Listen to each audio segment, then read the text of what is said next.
Hey everyone, welcome back. Hope you're having a fantastic day so far. So in a video earlier this week, I went over a few different of the changes that are for sure going to be taking place this year to Social Security. But in this video, we're going to be recapping those. But on top of that, we're also going to be going over some potential new changes coming to Social Security. These ones are not for certain, but they are certain things that could be bipartisan and therefore pass through Congress and sign into law. So before we dive into that for today, though, if you would like to receive up to $200 in free stock or $200 in free cash, in a pinned comment below, I will be leaving a link to Robinhood. All you have to do is once you click on that link is just sign up for a free account and then simply link your bank account. You do not even have to make an opening deposit. At that point in time, Robinhood will be sending you one free stock worth all the way up to $200. And if you'd rather just have the cash, all you have to do is once you receive the free stock is just sell it for what it's worth and then transfer the cash value right back to your bank account. Okay, so diving right into it for today, before we get into the potential new changes coming to Social Security in 2025, first off, we're going to be recapping some of the changes that are for sure already taking place this year. They've already been signed through Congress or just something that's going to happen anyways. So diving right into it for today, according to the Motley Fool, the first one, of course, is that 2.5% cost of living adjustment. So you should already have a pretty good idea what your benefits are going to be looking like. For 2025, you would have received a letter in the mail, or if you're signed up to My Social Security Online, you should have that document on there as well. Now, in addition to that, on January 6th, Joe Biden is going to sign the Social Security Fairness Act into law, which means that if you were previously impacted by either the windfall elimination revision or the government pension offset, you are now going to receive a pretty huge increase, anywhere between $300 to $700 per month on average. Some people even more than that. So that's going to be very, very huge. Now, the second change already going to be taking place this year in 2025 is there are going to be higher Social Security work credit requirements. So this is just to qualify for Social Security benefits. So back in 2024, you received one credit for every $1,730 that you earned.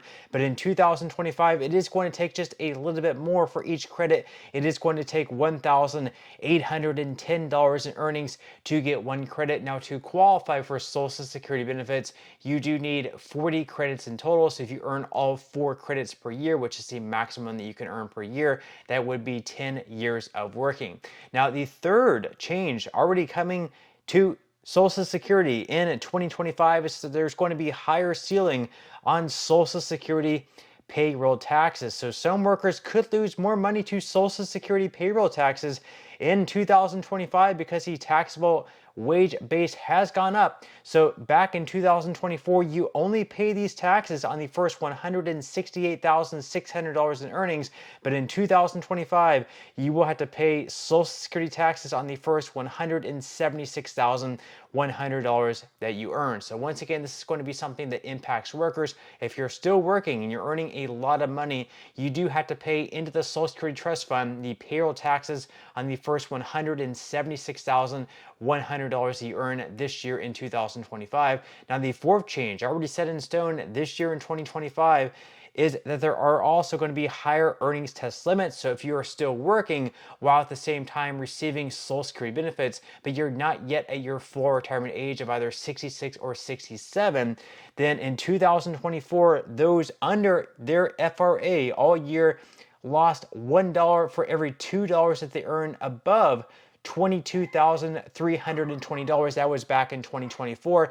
And those who reached their FRA in 2024 only lost $1 for every $3 that they earn above $59,520 if they earned that much before their birthday. Now in 2025, these limits have risen to $23,400 and $62,160 respectively. So this year you will be able to earn a little bit more money if you are claiming Social Security before your full retirement age and you're still working at the same time. And then finally, the fifth change is already set in stone this year in 2025 is that there is a higher full retirement age for those born in 1959 versus those born in 1958. So the full retirement age reaches 66 in 10 months this year for those born in 1959. It's been gradually increasing over the last few years and will finally stop next year when it reaches 67 for those born in 1960 and later. You're still free to claim as early as 62 regardless of your FRA, but claiming under your FRA can reduce your checks by up to 30%. It's important to weigh all your options before claiming to avoid shortchanging yourself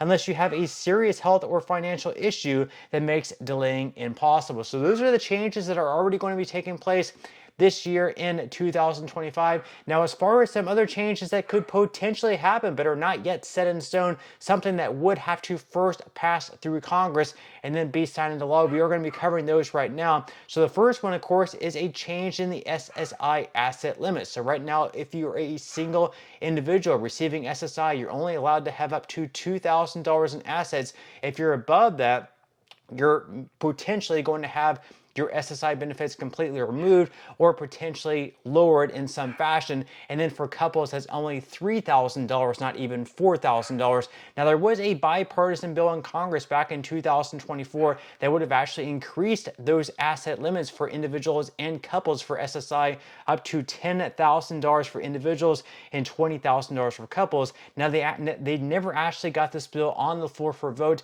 but it is something I think could possibly pass given that it is bipartisan.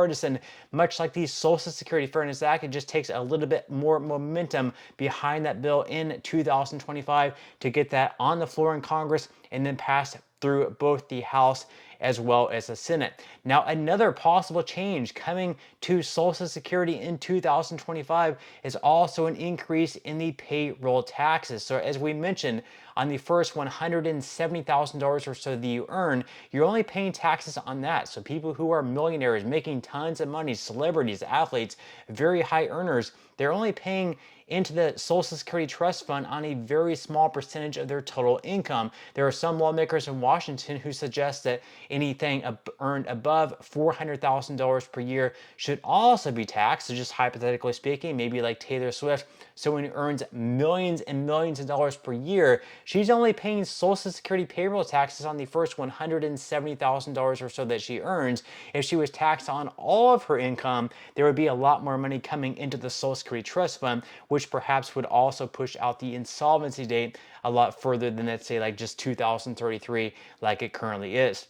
Now, another change that could possibly take place next year in 2025, although it would be an unpopular one, is also raising of the full retirement age. Now, if they did this, more than likely it would be for the younger age groups, perhaps those who are currently below the age of 40 that would have a little bit more time to plan if they were to raise the full retirement age from 67 up to 69 or 70. More than likely, it wouldn't be for those who are like 55 or 58 or closely approaching the full retirement age because it would be unfair to them and it would not give them enough time to plan. Again, more than likely, this would be for younger age groups, which for them is still a good bit unfair, but at least they would still have a little bit more time to plan for their retirement. Now, the fourth change that could potentially take place in 2025 is lowering the maximum Social Security benefit that you're eligible to receive. So if you max out your earnings for 30 years, you are eligible up to $4,018 per month in 2025 if you retire at your full retirement age of 66 or 67 or somewhere in between. They are talking about perhaps lowering that, maybe let's say like to $3,500 per month.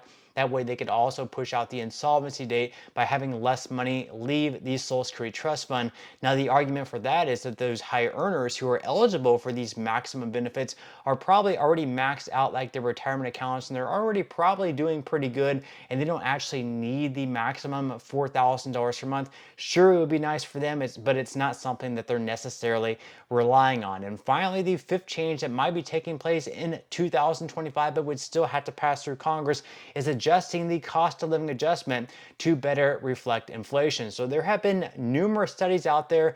Right now, they use the CPIW metric, which is the Consumer Price Index for urban wage earners and clerical workers. And there have been studies done that they compare the CPIW to the actual inflation of retirees or those who receive Social Security benefits, and they see that the actual inflation, the actual amount that you have to pay more for in goods and services for retirees or those receiving Social Security benefits is actually much higher than what the CPIW has been. So they've been arguing that they should actually use a metric called the CPIE, which is the Consumer Price Index for the elderly, and that would much more closely reflect the inflation that's taking place. And on average, the CPIE is also higher than the CPIW. This could also be something that would be bipartisan as well and would have a pretty good chance of passing Congress. But with that said, leave your thoughts and comments below. What changes do you think should come to Social Security in 2025? What would you be personally advocating for? Leave your thoughts and comments below, but that's all we have for today's video, and I will see you in the next one.